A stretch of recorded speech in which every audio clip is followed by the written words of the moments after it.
Hey guys, welcome to back my channel Star Life. तो guys आज finally मैं आ चुका हूँ मकराना के पास विद्यात गांव में।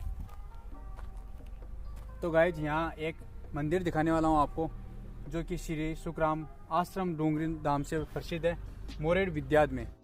और देखते हैं वहाँ क्या क्या इंटरेस्ट चीज़ें हैं। चलो देखते हैं, चलो। तो गाइज चलते हैं मंदिर के अंदर और पुजारी से मिलते हैं। तो गाइज आप देख सकते हो मंदिर।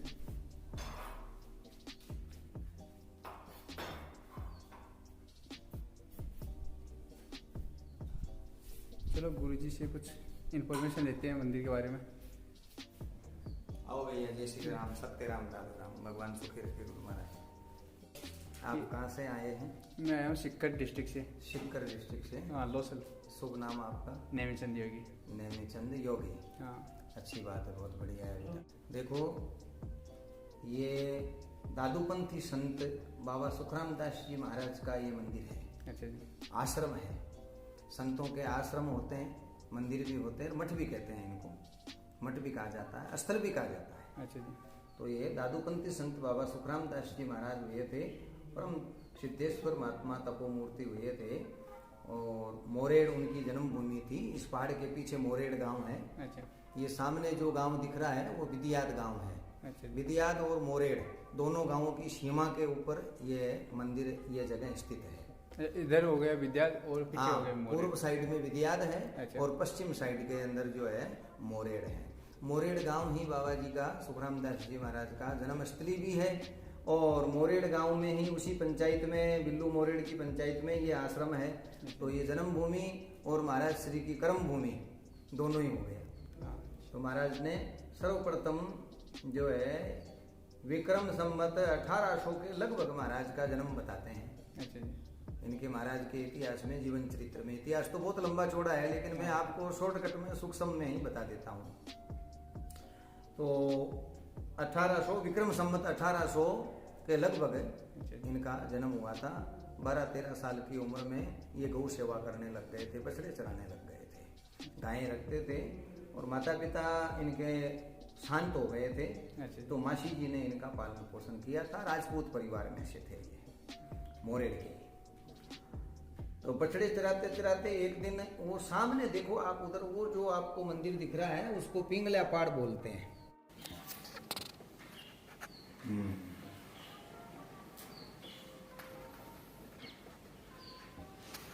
हाँ, तो दिख रहा है ना भैया सामने वो, जो उसको पिंगला पहाड़ बोलते हैं। अच्छा। वहां पर दादूपंथी संत बाबा प्रेमदास जी महाराज पहले से ही तपस्या कर रहे थे। अच्छा जी। जो एक आश्रम हमारा विद्यात में है, उस विद्यात आश्रम के महंत थे। संतों के अंदर संत, महंत, मंडलेश्वर, महामंडलेश्वर, आचार्य, ये ऊपर से ऊपर पड़ते हैं। ऊपर से ऊपर वो पदवियां रहती हैं। तो महंत थे। विद्यात आश्रम जो है, दादू दयाल आश्रम है विद्यात में, वहाँ के महंत थे, वहाँ तपस्या कर रहे थे। तो बछड़े चराते हुए सुखराम दास जी महाराज को उनके दर्शन हुए और उन्होंने चमत्कार भी दिखाया। सिद्धेश्वर महापुरुष थे वो। तो उनके चमत्कार से प्रभावित होकर के, उपदेश से प्रभावित होकर के सुखराम दास जी महाराज ने अपने दरबार को छोड़ दिया और बाबा जी के पास आकर के उनसे प्रार्थना की कि हमारे को आप अपना शिष्य बना लो। तो बाबा जी ने कहा कि भाई हम शिष्य नहीं बनाते हैं। तो उन्होंने कहा कि मैं क्षत्रिय बालक हूँ और जो ध्येय धारणा लेकर के आया हूँ, आप शिष्य बनाओगे तो ही मैं जो है रहूंगा, नहीं तो मैं अन्यथा मैं अनशन लेकर के बैठ जाऊंगा, प्राण त्याग दूंगा।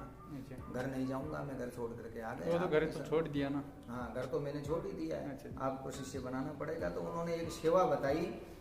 बोले 12 वर्ष तक ये गार का घड़ा, मिट्टी का घड़ा हम देते हैं, इस घड़े से हमारी तुम जल सेवा करोगे तो 12 वर्ष तक फोड़ोगे नहीं घड़े को, तो हम आपको शिष्य बना लेंगे। पहले गुरु लोग जो होते थे, महात्मा लोग, एक चैलेंज दे दिया शिष्य बनाते थे तो उसकी कठोर परीक्षा लेकर के फिर बनाते। हाँ, वो एक चैलेंज हो गया उनके लिए। हाँ, जैसे सुनार सोने को तपाता है, ताता है, उसको कसौटी पे कसता है, परख नली में लगा के देखता है कि भाई ये खरा सोना है कि नहीं। खरा है तो उसके वो गहने बनाएगा, भाई खोटा है तो नाम बदनाम हो जाएगा। ऐसे ही शिष्य अगर खरा नहीं उतरता है कसौटी पे तो गुरु लोग उसको शिष्य नहीं बनाते हैं। भगा देते हैं। वो क्या संसारी जीव है, ये तो संसार में ही रमेगा, भजन करेगा नहीं, कुछ न कुछ गड़बड़ कर देगा। गड़बड़ कर देगा तो फिर जो है माता पिता गुरुओं का नाम खराब होता है ना भाई। होता है। बच्चे गड़बड़ कर देते हैं तो माता पिता का नाम बदनाम हो जाता है, और शिष्य गड़बड़ करता है तो गुरुओं का नाम बदनाम हो जाता है। तो महाराज सुखराम दास जी ने उनकी आज्ञा को सिरोधार्य करके और उस एक गार के घड़े से 12 वर्ष तक प्रेमदास जी महाराज की सेवा की और दादू दयाल महाराज की भक्ति की। दादू राम सत्य राम, दादू राम सत्य राम भजन किया। 12 वर्ष तक उन्होंने ये तपस्या की गुरु महाराज के सानिध्य में। एक दिन कम रहा था, उस दिन वो पैर फिसला और घड़ा फूट गया। घड़ा फूट गया तो विकल होकर के, दुखी होकर के, एक दिन पहले, हाँ एक दिन पहले, जैसे आज घड़ा ले जा करके गुरु महाराज को दे देंगे तो 12 साल का वो पूर्ण हो जाएगा और गुरु महाराज उनको जो है वो दीक्षा दे देंगे, शिष्य बना लेंगे। उसी दिन ये हो गया। तो परीक्षा लेनी थी ना भगवान को, तो परमात्मा को। तो दादू दयाल महाराज वहां स्वयं प्रकट होकर के उनको उपदेश दिया और कहा कि भाई दुखी मत हो, अपन कर्म करते हैं। वो जो घड़े के टूटे हुए टुकड़े हैं, ठीकरियां हैं, मुझे दो, मैं प्रयास करता हूं परमात्मा का नाम लेकर के। परमात्मा परम दयालु हैं, अगर ये जुड़ जाए तो कितना अच्छा रहे, अपन प्रयास करते हैं। तो दादू दयाल महाराज ने परमात्मा का तो ये बहाना बनाया था, वो तो स्वयं परमात्मा स्वरूप सिद्ध पुरुष थे, परमात्मा का ही अंश अवतार थे दादू दयाल महाराज। तो उन्होंने उस घड़े को जोड़ करके वैसा का वैसा पानी का भर दिया और कहा जाओ गुरु सेवा करो और भजन करो। तो वो अत्यंत हर्षित होकर के सुखराम दास जी महाराज प्रेमदास जी महाराज के पास में जाते हैं। प्रेमदास जी महाराज गए, जब वो आए तो सारी चीज़ उनको बता दी, भैया आज तो ऐसा ऐसा हो गया तुम्हारे साथ, बड़ी कृपा हुई दादू दयाल महाराज की। उस जल को बार बार उन्होंने चरणामृत समझ करके पिया। बोले दादू दयाल महाराज ने इस घड़े के हाथ लगाया, उसमें ये जल भर करके लाए हो। बोले अब आपकी तपस्या सफल हो गई, आपकी सेवा सफल हो गई। फिर उनको उपदेश दिया, शिष्य बनाया और एक वरदान दिया।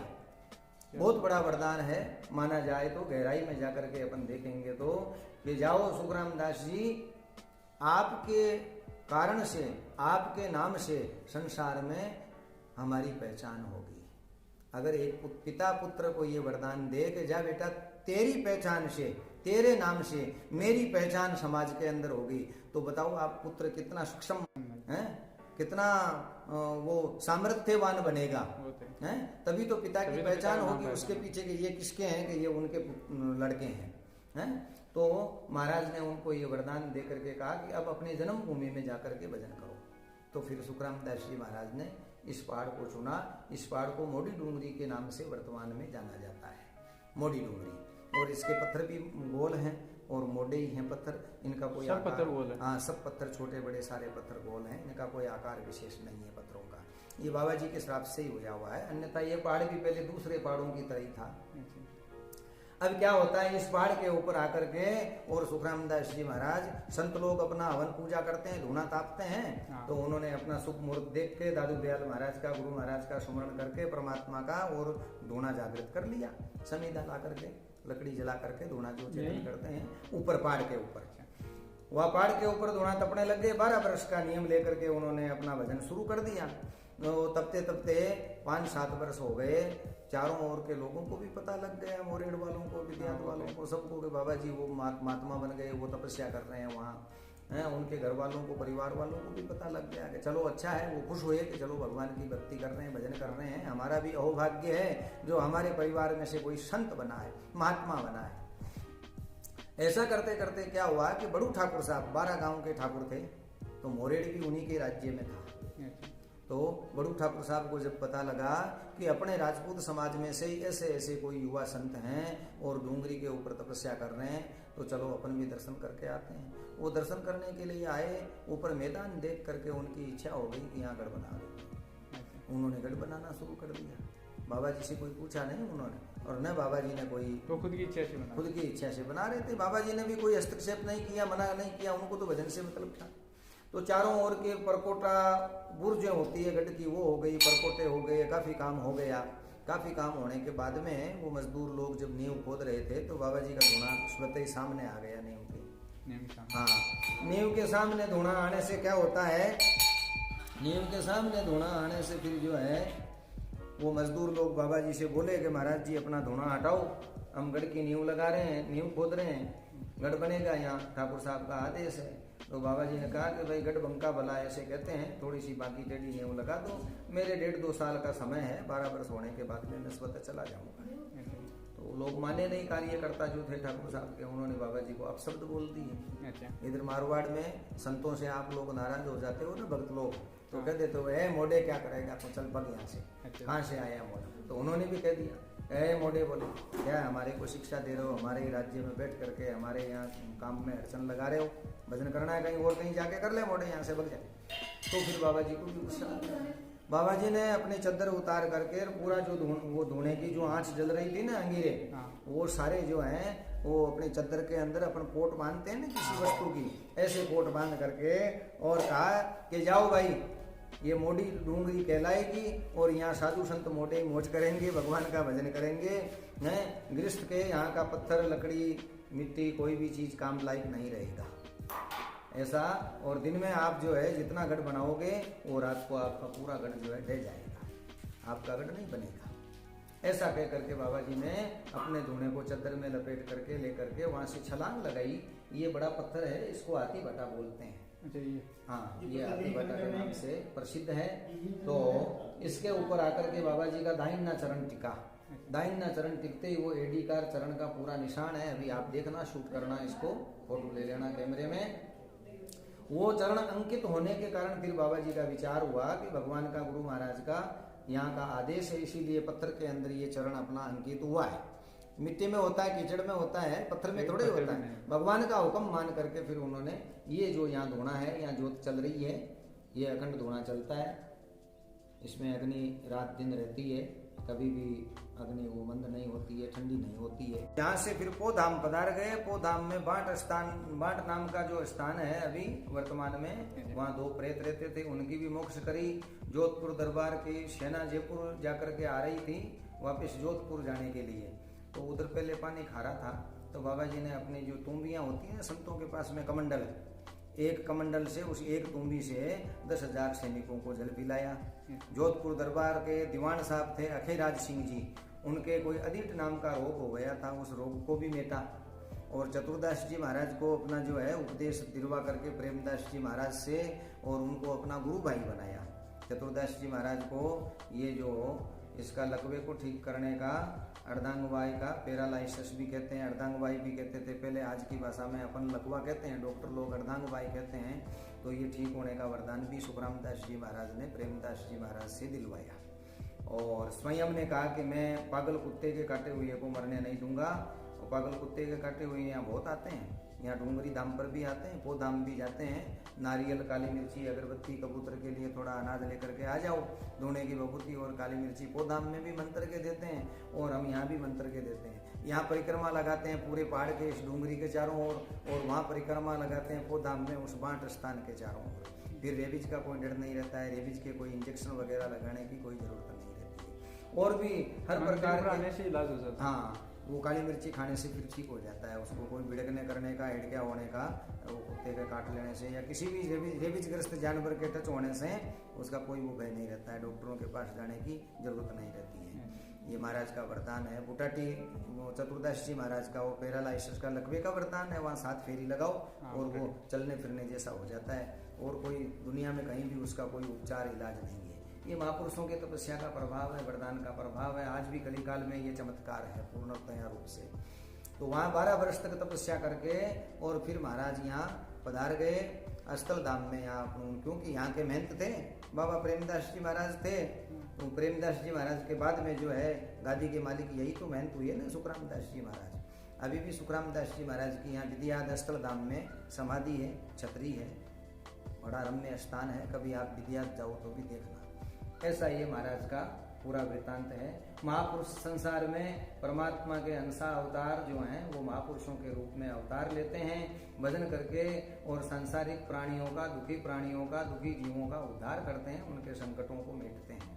आज भी महाराज के प्रति आसपास के मोरेड़, विद्याध, कोला डूंगरी, गुणावती, मकराना, परबसर, आसपास के पूरे इस इलाके की महाराज के प्रति अच्छी भावना है, अच्छी श्रद्धा, भक्ति, विश्वास है। यहाँ हमने प्रेरणा स्तोत्र किया। संतों का तो प्रेरणा ही स्तोत्र ही रहता है, भैया धन तो संत कहाँ से लाएंगे, हम तो भिक्षावृत्ति वाले आश्रम में बैठे हैं और भिक्षा लाते हैं, हम भी पाते हैं, परोपकार का कार्य भी करते हैं। साईं इतना दीजिए जा मैं कुटुंब समाज में भी भूखा ना रहूं और साधु भूखा जाए हैं और मर जाऊं पर मांगू नहीं अपने तन के काज, परमार्थ के कारण मांगत आवे नहीं लाज। आज भी हम तो भिक्षा मांग करके ही सारा काम चलाते हैं आश्रम का। यहाँ यथा योग्य कोई यात्री आते हैं, रुपया देवी चढ़ा देते हैं, उसको सदुपयोग कर देते हैं। बाकी ये बना है सब जन सहयोग से बना है, ये हमारे काल में ही बना है। पहले यहाँ छोटा सा चबूतरा ही था और उधर छोटा सा मंदिर था। अभी आप पूरे आश्रम का वीडियो शूट कर लो, दिखाओ सब भक्तों को। नीचे गौशाला है, मोरेड़ विद्याधि के सब भक्तों ने मिलकर के सहयोग दे करके ये गौशाला बनाई है। गौशाला में कितनी गाय है? गौशाला में अभी वर्तमान में 855 गौ माता है हमारे पास में। और जितने भी हो हमारा यही प्रयास है, यही प्रेरणा स्रोत है और सभी भाइयों से यही निवेदन है। गौ माता की बड़ी महिमा है अपने सनातन धर्म में। गौ परम पूज्य हैं। सुखराम दास जी महाराज ने भी तो बचपन में बछड़े चराए, गायों की सेवा की, तभी तो इतने बड़े सिद्ध पुरुष बने न हैं। तो हम यथा हमारे सामर्थ्य के अनुसार हम भी प्रयास कर रहे हैं और सभी भक्तों से सभी से हमारा यह अनुरोध है, करबद्ध प्रार्थना है कि आप भी गौ सेवक बनो। गौ की सेवा करोगे तो परमात्मा की परम कृपा बनी रहेगी। माता पिता गुरुओं की और गौ माता की इनका आदर करना चाहिए और इनकी सेवा करनी चाहिए। इससे संसार में अपना भला हो जाता है। और किसी भी प्रकार का त्रय ताप बताएं संसार में, दैहिक, देविक और भौतिक, तीनों प्रकार के ताप जो हैं दूर रहते हैं इनकी सेवा करने वाले। परमात्मा का भजन करना चाहिए। माता पिता और वृद्धजनों का, संतों का, गौ ब्राह्मण का, साधु ब्राह्मण का इनका आदर करना चाहिए। अपनी संस्कृति के अनुसार आचरण और व्यवहार शुद्ध रखना चाहिए। उसी से ही परमात्मा प्रसन्न होता है। आत्मा सो ही परमात्मा है, किसी की आत्मा को दुखाना नहीं चाहिए। दीनहीन है, गरीब है, दुर्बल है, माता बहन है, बच्चा है, बालक बूढ़ा, कोई भी जो भी है, जिसकी सहायता करने की जरूरत हो उसकी सहायता करनी चाहिए। उससे परमात्मा प्रसन्न होता है। और वैसे भी कहा है आत्म भाई जीव सब एक पेट परिवार। शरीरों से अपन कोई भी संबंध नहीं है हमारा, है, लेकिन आत्म भाई जीव सब, क्योंकि अपन सभी उस परमपिता परमात्मा की संतान है, उसका स्वरूप है, उसके अंश अवतार हैं। आत्म भाई जीव सब एक पेट परिवार। दादू देखो मूल विचार कर तो दूजा कौन है गंवार, हैं। ये जात पात के नाम पर झगड़ने वाले, ऊंच नीच के नाम पे झगड़ने वाले, धर्म के नाम पे झगड़ने वाले, छोटे बड़े के नाम पे झगड़ने वाले, पार्टी बना करके पार्टीबाजी है पूरी, पार्टियों के नाम पे झगड़ने वाले, इनके बेकाऊ में मत आओ भाई। जो संत महापुरुषों ने, जो दिव्य पुरुषों ने, महापुरुषों ने, विचारवान, ज्ञानवान, विवेकवान महापुरुषों ने जो रास्ता बताया है उस धर्म को अपनाओ। धर्म सभी सम्माननीय होते हैं, धर्म कोई छोटा बड़ा नहीं होता है। धर्म कभी किसी को ये नहीं कहता है कि तुम पाप कर, धर्म ये कभी नहीं कहता है तुम अधर्म कर, हैं। धर्म कभी भी ये नहीं कहता है कि तुम किसी का हक छीन या किसी से लड़ाई झगड़ा कर या किसी से ईर्ष्या और द्वेष रख। धर्म सर्वोपरि होता है और धर्माचरण करने वाला ही मानव होता है और मानव पे सदैव परमात्मा की कृपा बनी रहती है। आत्मा सो ही परमात्मा है। एक ऐसा दे सब सदे सब सादे सब जाए। अपना सनातन धर्म तो इतना महान है भाई, कहा है कि बंदे तू पहचान सके तो पहचान, और कन कन में छुपा हुआ है तेरा भगवान। कन कन में है चैतन्य शक्ति। पेड़ पौधों में परमात्मा को मानते हैं अपन, चैतन्य जीव मानते हैं, पेड़ पौधे में भी जीव है, पशु पक्षियों में भी जीव है, मनुष्य में भी जीवात्मा है। लेकिन अपना धर्म तो इतना मान है कि मिट्टी के कन कन में भी परमात्मा है, ऐसा मान है। तो धर्माचरण के अनुसार, अपने कुल मर्यादा आचरण के अनुसार चलना चाहिए। संतों के कहे हुए उपदेशों के अनुसार उनका अनुसरण करते हुए अपने जीवन को व्यतीत करना चाहिए। और जीते जी जो आप कर लेते हो, अच्छा कार्य कर लेते हो, अच्छा शुभ कर्म कर लेते हो, परमात्मा का भजन कर लेते हो, उससे ही जीव का भाई भला होता है। सत्य राम दादू राम। संतों की महिमा अपरंपार है। हम तो अनपढ़ साधु हैं भाई, जितना जानते हैं, जितना गुरुओं के मुंह से सुना है, जितना गुरुओं ने पढ़ करके बताया, उसका कुछ अंश हमारी बुद्धि के अनुसार हमने बता दिया। अगर कोई शब्दों में कमी हो तो सभी से क्षमा याचना चाहते हैं। सत्य राम दादू राम है। वो पैर वाला कौन सा है निशान? भीतर आओ। तो गाइस आपको पैर वाला निशान दिखाता हूँ मैं। ये तो है महाराज जी का धोना। ये तो महाराज जी का धोना। यहाँ 12 वर्ष तक तपस्या की थी 12 वर्ष तक। अब इससे आगे देखो, ये जो स्वास्तिक का निशान बना हुआ है इस पत्र में, आगे नजदीक करके दिखाओ, सबको पता लगेगा। हाँ, नजदीक करके दिखा दो। ये महाराज जी के दाहिने चरण का निशान है। ये हाँ, और ये जितने भी चरण हैं ये भक्तों के मनोती द्वारा ये चढ़ाए हुए हैं। बाबा जी हमारा ये संकट दूर कर देना, हम आपके चरण चढ़ाएंगे, बाद में प्रसाद चरण- चढ़ाएंगे। वो उनका काम होते हैं, हाँ, पर चढ़ा और देते हैं। ये सुखराम दास जी महाराज की जो है मूर्ति है, ये विक्रम संवत 1866 में कार्तिक शुद्ध एकादशी को महाराज महाप्रयाण कर गए थे, ब्रह्मलीन हो गए थे। और विक्रम संवत 2066 2066 हाँ 200 साल हो गए। 200 सालवीं जयंती के उपलक्ष्य में संतों की और भक्तों की प्रेरणा से, संतों और भक्तों के सहयोग से, जन सहयोग से जो है ये मूर्ति की प्रतिष्ठा हमने अपने हमारे हरि सिंह जी महाराज के थामे के महंत श्री श्री 108 श्री रामनिवास दास जी महाराज को धाम के कर कमलों द्वारा, और दादू पीठाचार्य नरेना धाम जयपुर जिले में आता है ये नरेना धाम आचार्य श्री के कर कमलों द्वारा इस मूर्ति की विद्वान पंडितों के साध्य में जो है साथ में सानिध्य में ये हमने प्राण प्रतिष्ठित करवाई, मूर्ति स्थापना करवाई। ये हमारा अहोभाग्य था कि बाबा जी ने हमारे द्वारा ये कार्य भक्तों के साथ में संपन्न करवाया। तो चलो गाइस अंदर भी दिखाता हूँ आपको मंदिर। अब आइए इधर आप, दादू वाणी मंदिर, संतों की वाणी होती है, जैसे कबीर साहिब की कबीर वाणी, गुरु नानक का गुरु ग्रंथ साहिब गुरु वाणी, जैसे ये कौन सी है? ये दादू वाणी। दादू वाणी। हाँ, रामसमय संप्रदाय में भी श्री राम वाणी होती है, संतों की वाणियां होती है, संतों की वाणी का ही प्रभाव होता है। संत की वाणी के द्वारा जो उच्चारण हो जाता है उसका अनुसरण करने वाले का सब संकट दूर होता है। ये दादू दयाल महाराज का चित्र है। ये दादू वाणी मंदिर जो है इसका निर्माण जन सहयोग के द्वारा हमने प्रयास करके ये करवाया। और इसमें मार्बल के पत्थर लगे हुए हैं, ये मकराने का मार्बल है, एकदम प्योर मार्बल। हाँ एकदम प्योर मकराने का मार्बल है। तो गाइस चलो अंदर चलते हैं और अंदर से दिखाते हैं। ये अखंड ज्योति प्रज्वलित रहती है सदा सदा के 24 घंटे 24 घंटे रहती है, अखंड ज्योति है।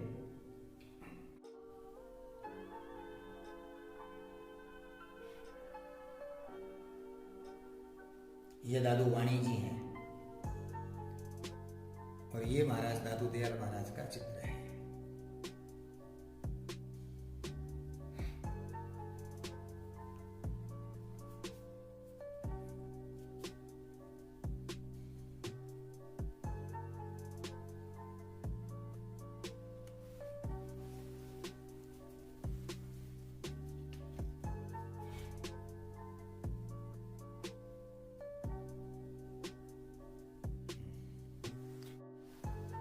ये गेट है, ये मंदिर का गेट है, ये सागवान का है, पीतल फिटिंग है। सागवान का। जी, ये अंदर में ये क्या दिखाई दे रहा है? ये पीतल की फिटिंग बोलते हैं इसको, पीतल फिटिंग बोलते हैं। पीतल की फिटिंग है। हाँ, ये पुराने मतलब मंदिरों में पहले होता था, आजकल तो कम हो गया है इन चीज़ों का प्रचलन, क्योंकि ये महंगा बहुत पड़ता है। अच्छा। बहुत कॉस्टली पड़ता है। ये 1,05,000 की लागत से बना हुआ है। 1,05,000। हाँ, 1,25,000 मांगे थे। अच्छा। लेकिन हमने उन भक्तों को हाथ जोड़ के उनको जैसे तैसे कर करा के समझा करके, मंदिर का काम है भैया, हम तो भिक्षा से करवाते हैं, तब कम कर से करवाते हैं, तो मंदिर के नाम से थोड़े कम हो गए। हाँ थोड़ा उन्होंने कम कर दिया। और ये है कहाँ की लकड़ी? ये लकड़ी वर्मा की सागवान बोलते हैं इसको। वर्मा से? वर्मा की सागवान। सागवान। हाँ, सागवान अनेक प्रकार की आती है। अच्छा। तो बनाने वाले सुथार ने कारीगर ने यही कहा कि महाराज ये वर्मा की सागवान है, सबसे बढ़िया सागवान है। अच्छा। तो अच्छी लकड़ी, अच्छी सागवान का मैं आपके बनाऊंगा, इसमें कोई आपको दिक्कत नहीं आएगी, पीढ़ियों तक ये चलेगा।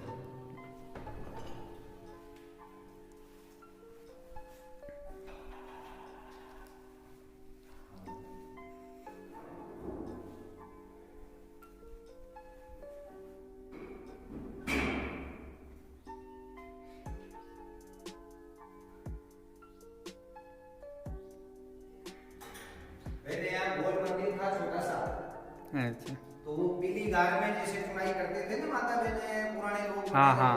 वो पीली गार में उसकी चुनाई की हुई थी और ऊपर चूने का प्लास्टर था। वो जगह जगह से क्या है गिरने लग गया था, बहुत पुराना हो गया था। हमारे दादा गुरु महाराज बाबा रामदयाल दास जी महाराज ने उसको बनवाया था। तो उस समय इतना ही साधन था, तो समय के अनुसार जो चेंजिंग हो गया, वही काम आता है। आज भगवान की कृपा हुई, गुरुदेव की कृपा हुई और बाबा जी महाराज की, इनकी दादू दयाल महाराज की इच्छा हो गई, इनकी इच्छा हो जाती है तो फटाफट काम सुलभ हो जाता है। इधर आप आ जाइए तो ये परिक्रमा का रास्ता रखा हुआ है मंदिर का, भक्त लोग आते हैं, बाबा जी को अपने श्रद्धा सुमन अर्पित करते हैं, हाथ जोड़ते हैं, दंडवत प्रणाम करते हैं, प्रार्थना करते हैं, फिर परिक्रमा लगाते हैं। के यात्री दूसरे स्थानों से आते हैं तो उनके लिए रहने की व्यवस्था भी है। कोई भक्त लोग, सज्जन लोग आए हैं, रहने में मर्यादा पूर्वक रहने वाला होना चाहिए। कोई नशा पता करने वाले, फालतू का हा हुल्ला करने वाले, वो तो कोई मतलब ही नहीं बनता, वो अलाउ नहीं है। बाकी आप बाहर से आए हो तो जैसा सादा भोजन, ये वो गोल पत्थर, हाँ ये पूरे पत्थर गोल हैं। ये देखो, ये मेरी गंगा तो और आ गई हैं। ये गंगा जहाँ भी मुझे देखती है तुरंत आ जाती है। इसको कुछ न कुछ चाहिए खाने पीने के लिए। गंगा, ए गंगा ले ले, इसको कुछ नहीं मिलता है तो नाराज और होती है, बच्चे की तरह रूठ जाती है ये।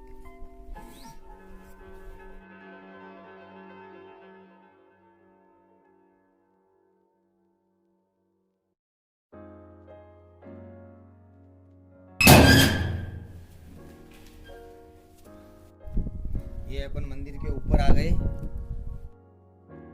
गर्भगृह के छत के ऊपर से ये 21.25 फुट ऊंचाई है इसकी। ये आसपास के सारे गांव दिख रहे हैं। ये सामने जो दिख रहा है वो बोरावड़ और कोला डूंगरी, वो हाँ वो दूर आगे दिख रहा है ना, हाँ वो बोरावड़ और कोला डूंगरी। ये विद्यात ग्राम की, मोरेड़ ग्राम की ये माइंसें हैं। माइंसों में से जो बेकार जो मिट्टी मलबा निकलता है ना, अच्छा, उसके ढेर हैं। मार्बल तो निकलता है, वो वहाँ इंडस्ट्रियल एरिया है सामने, वो फैक्ट्रियाँ वगैरह दिख रही है, इंडस्ट्रियल एरिया है वहाँ, उसमें काम में ले लेते हैं मंडी में, मार्बल मंडी में, हाँ। गोडाउनों में, फैक्ट्रियों में काम आ जाता है। और मिट्टी इधर मिट्टी के ये अपने अपनी जगह ले करके और वहाँ ढेर कर देते हैं। आलतू फालतू बिखेरने से क्या है, प्रदूषण तो होता है ना, जगह खराब होती है।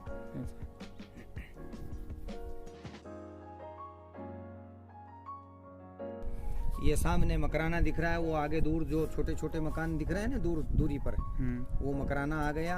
बीच में गुणावती गांव भी है। यहाँ से कितने किलोमीटर मकराना? हाँ जी, यहाँ से 12 किलोमीटर है मकराना। और बीच में एक गुणावती गांव भी है, एक इधर कोला डूंगरी नाम करके गांव भी है, बोराउड़ भी है, और ये विद्यात गांव है जो नजदीक में दिख रहा है। ये बहुत बड़ा गांव है विद्यात।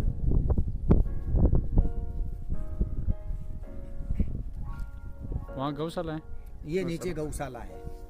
ये पूरी बिल्डिंग जो है, ये पूरा जो दिख रहा है, ये गौशाला का ही है। वो नाम लिखा हुआ है ना, अगर आपके यहाँ से शूट होता हो तो देख लो, श्री सुखराम बाबा गौशाला।